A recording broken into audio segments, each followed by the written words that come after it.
అలంకరించెను నాలుగు దిక్కులు నఖముల వెలుగుకు మ్రొక్కెను చుక్కరు గోపుర రూపము దాల్చినది ఆ దివ్య దర్శన చక్రము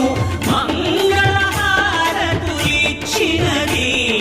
మహాకార చక్రము